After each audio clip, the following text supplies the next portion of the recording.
Kalau ada orang menikah hanya cantik tampan, menderita batin. Kenapa? Kecantikan, ketampanan bisa pudar kalau udah tua. Okay. Tapi agama itu yang paling abadi. Salam. Mak, kalau anak angkat, diangkat diadopsi misalnya dari kecil, kemudian dikasih ASI oleh ibunya. Itu namanya ibu persusuan. Nah, jadi tetap. Jadi haram menikah karena sudah ibu persusuan. Minimal dia minum sampai kenyang. Okay. Itu belum. Minimal 5 kali. 5 kali begitu, itu sudah kenyang anak. Ukurannya sampai kenyang. Itulah ibu persusuan, anak persusuan. Kemudian haram menikah dengan semua yang satu persusuan. Jadi dengan saudara-saudaranya nggak boleh. Dengan bapaknya bapak persusuan. Dengan ibunya? Yang ibu angkatnya suatu saat tiba-tiba. Ibu angkatnya mana mainnya? Ibu angkat yang ngasih susu. Suatu saat si anaknya itu besar mau nikahin ibunya, boleh? Kan lu kagak dengar. Ya, itu ibu persusuan namanya. Ya nggak boleh ya? Dengerin. Ya. Haram menikah dengan ibu persusuan. Ya. Haram menikah dengan bapak persusuan. Suami dari ibu yang nyusuin. Haram menikah dengan saudara persusuan. Punten, seorang ibu susunya banyak. Tetangganya pada pergi kemana, ini anak rewel. Mas, gimana susunya banyak tuh gimana sih? Ketawa tuh. Maaf ya, orang tidak sama. Ada orang yang air susunya banyak. Nah, air susunya. Karena begini, saya ambil contoh. Pakai air. Ya. Air susunya banyak. Nah. Punten, ada perempuan walaupun hamil, saatnya menyusukan kering sama sekali. Ada yang sedikit. Ada yang sedikit, ada yang banyak. Saya ambil contoh. Saya punya mantu pindah kembar 3. Tapi ada temennya yang melahirkan. Anaknya 1. Tidak keluar air susu sama sekali. Dibantu oleh menantu saya. Padahal dia udah kembar 3. Masih melimpah ruah. Ngucur kayak gitu. Akhirnya jadi saudara persusuan. Jadi saudara persusuan. Itu maksudnya. Ya itu. Nah. 1 susu. Banyak airnya. Ya, jadi bagi-bagi gitu. Mak, kalau anak angkatnya tuh diangkat sudah besar, terus supaya jadi saudara persusuan, suruh minum asinya gelek. Yang dimaksud ini yang diminum sampai dia kenyang, itu jadi dia hidup. Kalau udah bapak-bapak mah udah sagede kieu, nyusu tidak berpengaruh. Lu ngarang aja lu.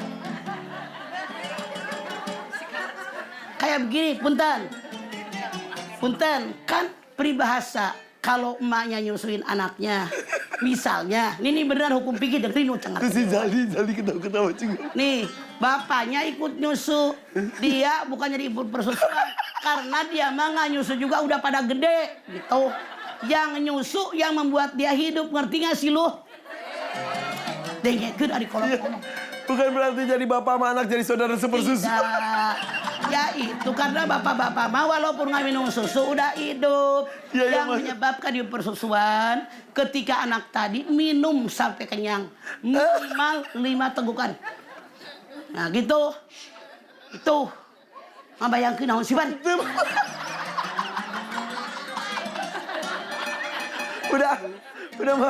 Udah, masuk ke tema aja. Berdosakah mencintai duda atau janda? Pasti enggak berarti ya? Tidak. Yaudah, silakan sampaikan dalam bentuk tausiah. Jadi, punten.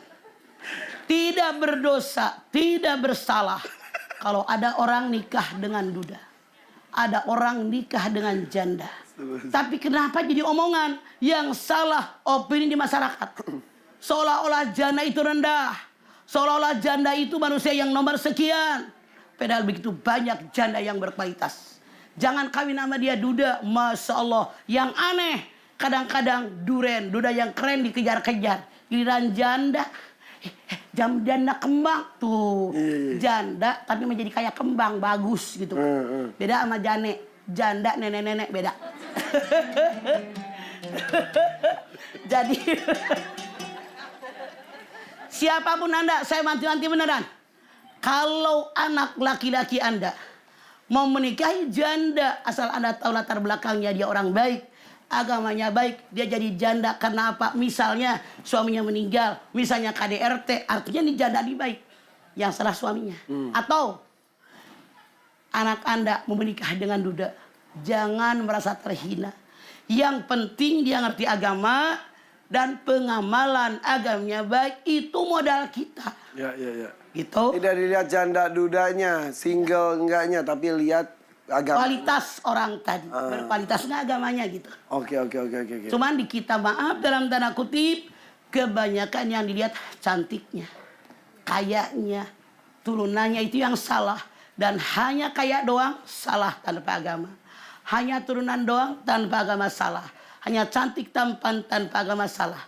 Tunkahul marata li arba'in limaliha wa li hasabiha wa li jamaliha wa li diniha parika bidati dini taribat kami minuka.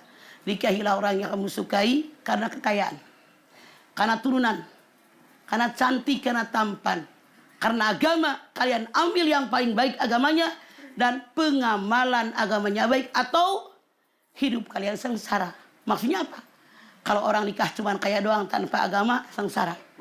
Kalau orang nikah karena turunan Menak, turunan Raden, turunan bangsawan tanpa agama, menderita batin.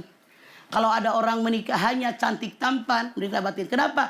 Kecantikan, ketampanan bisa pudar kalau udah tua. Okay. Tapi agama itu yang paling abadi. Oke. Kau punya janda kawin 5 kali. Di akhirat ketemu sama yang mana? Silahkan Ipan ke sana, Mama juga belum pernah ke sana. Tapi yang jelas Al-Quran mengatakan kalau kamu orang beriman, aku susulkan yang satu akidah dengan kalian dengan sempurna, sedikit pun tidak akan dirugikan. Sesuatu yang tidak perlu ditanya, nggak usah ditanya. Lu pergi sono, WA Mama. Sono, survei dulu. Survei membuktikan. Oke mah, sudah cukup, sudah jelas. Pokoknya kita jangan memandang rendah teman-teman kita yang mungkin pernah menikah kemudian sendiri lagi atau janda atau Nggak usah pakai bahasa begitulah. Bahkan nggak enak. Jangan memandang rendah. Janda dan duda. Gitulah. Iya. Basi. Oke, kita minta doa dari Mama deh kalau gitu mah. Mudah-mudahan kita dijaga dari hati dan pikiran memandang rendah pada orang lain. Didoakan juga mudah-mudahan kita langgeng dengan pasangan kita supaya tidak merasakan jadi janda atau duda dan pandang rendah seperti orang lain itu. Salah, nggak bakal ada yang langgeng di dunia. Ada Ya, awal ada akhir. Sampai maut memisahkan gitu mah. Angkat tangan yuk. Hadirkan hati semoga Allah Subhanahu wa taala makbulkan hajat kita. Bismillahirrahmanirrahim. Alhamdulillahirabbil alamin. Hamdan syakirin. Hamdan naimin. Hamdan yuwafi ni'amahu wa yukafi mazidah. Ya Rabbana lakal hamdu wa lakas syukru kama yanbaghi li jalali wajhikal karimi wa adimi sultanik. Allahumma salli ala Sayyidina Muhammad wa ala ali Sayyidina Muhammad. Ya Allah, jadikanlah kami semua orang-orang yang beriman dan bertakwa kepadamu ya Allah. Dengan iman dan takwa insya Allah kami kerjakan segala yang kau perintahkan. Kami jauhi apa yang dilarang olehmu ya Allah. Kami sadari ya Allah ini dunia. Tidak semua yang kami inginkan diberikan, dikabul olehmu ya Allah.